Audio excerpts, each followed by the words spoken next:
Sports betting baseball brother, and hey, bring it up, and thanks for stopping by. It is almost time to kick off the 2025 MLB season right around the corner, and I want to bring a video to you that's for all the newcomers, as I teach and help educate beginner and struggling sports bettors on how to identify positive EV bets by using all the data-driven techniques and methods.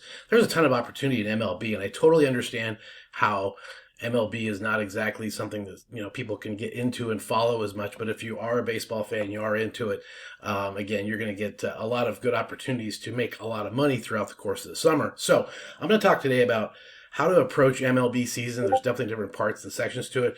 Kind of go through the strategies, the methods, the bet types, the market types, the things you can use as tools to really, really help yourself. And don't forget, I do one-on-one consultations. So if you want to contact me for free, leave the link down below. We'll set up a time and talk about your situation, where you're located, try to help you expedite your education to be a profitable sports bettor. Let's get started.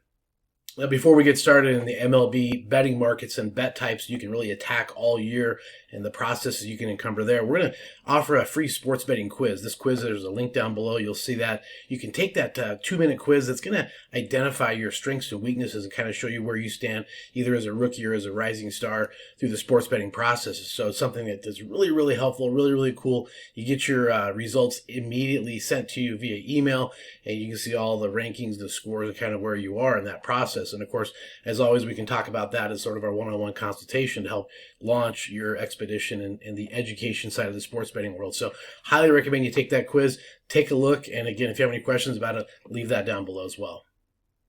All right, finally, let's get into it. MLB season kicking off. And of course, I'm a little bit biased in that years gone past, many, many moons ago, I did work for the Chicago Cubs in different capacities, and not only the minor league system at the AAA level, but also at the big league level down to spring training. And so I have a very, very different perspective, I guess, of how some of the MLB stuff happens relative to travel, players, just the whole thing is something that I kind of understand at a different level, because it is an absolute marathon. Let's talk about that. That's why MLB is so unique and so different, because we're going to start the season off here really, really soon, and it's going to go through the first third, sort of the first phase, I would call it, and that's really the beginning. That's your April, your May, maybe a first part of June. You're going to go through a second phase, and that's going to be that middle part of the season. That's the grind, right? That's the June, July, and getting into August. And that third piece is the very end. Wow, at that point, it's just, you're dragging, and it's August, September, and you're just waiting for the season to get done, especially if you're not in the playoffs and moving forward. But there's different components and different ways you can attack the season because of that situation of how it's a marathon in MLB. Now, knowing that the season is a marathon, it is broken up into chunks, you're also going to understand and see that the baseball teams clearly go through peaks and valleys of momentum, and even the best teams are going to go through some struggles during the course of the year, and even the worst teams are going to have some hot times where they string together a couple, 2 or 3 wins together. And so you're going to find that there's sort of a hot and cold sort of a time that these wagers are going on, especially in the early part of the season when you have the pitchers outperforming a little bit of the pitchers. Later on, as the timing, the temperatures, and everything else catch up throughout the course of the middle of summer, your hitters are going to start to increase their productivity. So that's why we're going to look into certain bet types, certain markets, and certain bets you can take advantage of and really keep in your fundamentals and your basics of how your bet plan will roll out for profiting.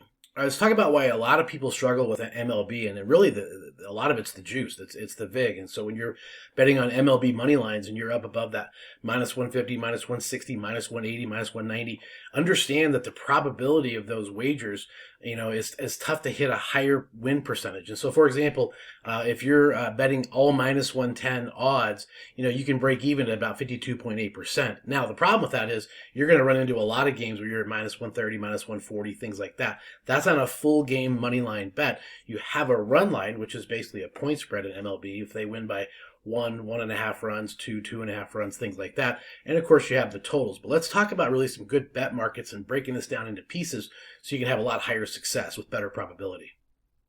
With my background for years, I'd always try to attack the full game wagers, the full game money lines. And I really found those problems to be, again, the high juice, the high price of those bets with a lower probability in reality. And so what I discovered is that by breaking the games down into components and compartments is much, much easier to get a higher success rate, good odds, minus 110, minus 120, and still achieve that higher probability. So you're buying low, selling high. And if you really think about a full game fundamental, you have to have the bullpen in place. You have to have the closer in place. You have to have the entire staff ready to go for a full game. And they found that 80% of the teams that are up after the first 5 innings go on to finish and win the game in its totality. So really, as you back into it, if you can identify the winner of the first 5 innings, there's a high probability you're going to hit that full game bet. But I back it down even a little bit further and even go into the first 3, first 5, even first inning type situations. We have alternative markets and a lot of opportunity there. Let's talk about some of the full game issues that people run into all the time with full game totals, money lines, or run lines. And here's the simple truth of it all. If you have a home favorite and they're up in the top of the ninth, they're not going to have an at bat. So sometimes that can cost you a total, like an over-under, because they don't have that last inning for any run productivity. And so, of course, maybe you have a home dog. There's a potentially higher chance the over could hit because higher chance they're going to have that home bat in the bottom of the ninth inning. The other thing that can affect things most of all is wind. My gosh, I mean, we have people watching the weather reports because if the wind's blowing out of Chicago, or if the wind's blowing certain directions in certain stadiums, that's going to highly affect the production. And you can actually see if the wind's blowing in from right and you have a left-handed batter, that could really, determine some of their home run capabilities for that particular day. So there's a lot of just little simple heuristics that if you can kind of incorporate them into your betting plan back into those alternative markets. Now we talk about alternative markets, and what does that mean? Well, basically the mainline markets are a full game money line, full game point spread, full game total. Well, alternative markets are, breaking that up into pieces. And so I love the NRFI, no runs first inning wager. That's a bet that just has good probability with good prices as far as the odds. You can pick up that bet for -110, -120 very easily and have a 70 to 80% probability, especially when you have certain pitchers going up against certain hitters, and you can really focus in and really get a smaller bite as opposed to that whole big apple of the full game where you can have a lot of things go wrong, bullpens blowing up, just all kinds of things happening with platoon players as far as substitutions, things like that. So I really believe in breaking it down into smaller components, like the first 3, first 5 inning wagers, because then you're going to get the starter. You're not going to incorporate or include the bullpen. And if that's the case, your bet's in trouble anyway.